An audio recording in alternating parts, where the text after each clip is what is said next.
Welcome back. While the debate over the Iran nuclear deal is the one that's dominating foreign policy discussion this summer, we are going to be reminded in about a week of the one-year anniversary of trying to take on ISIS, and we're reminded all the time of the brutality of ISIS.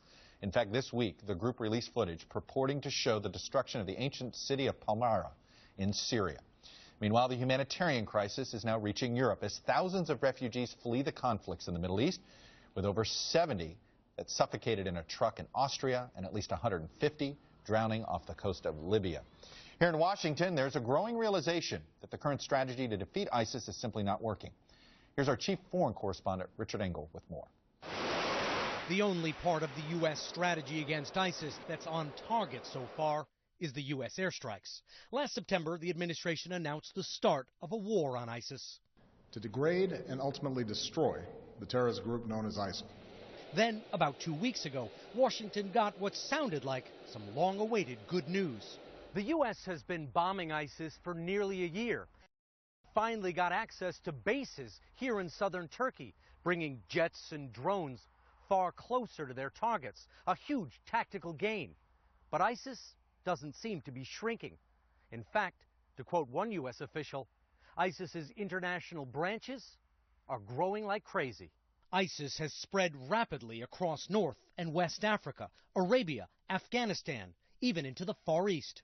ISIS has expanded far more quickly and extensively than Al-Qaeda ever did. What's happening mostly is the brand of ISIS is as powerful as the brand of Osama bin Laden. The ISIS battle is not going to be a quick battle. It takes years. And even at home in ISIS strongholds in Iraq and Syria, the group continues to operate openly, ruling by fear. Abu Muthanna was a mid-level ISIS commander who ran a village near Raqqa in Syria, like a mayor. I was responsible for everything, he says, the security of the town, its food, water, electricity, the fighters. I was the chairman of the police station. But Abu Muthanna eventually became disillusioned. ISIS, he says, is corrupt and kills too many Muslims.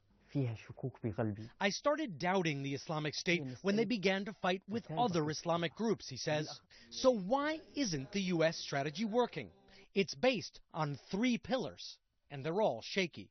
Retraining the Iraqi army. It's been slow, and Iran often calls the shots. Training Syrian rebels, but so far only a handful are ready to fight, and many of them have already been kidnapped. And finally, the airstrikes, which are killing ISIS fighters and leaders, but who are then replaced. The problem with airstrikes is it gives you a sense that you've done more than you've done.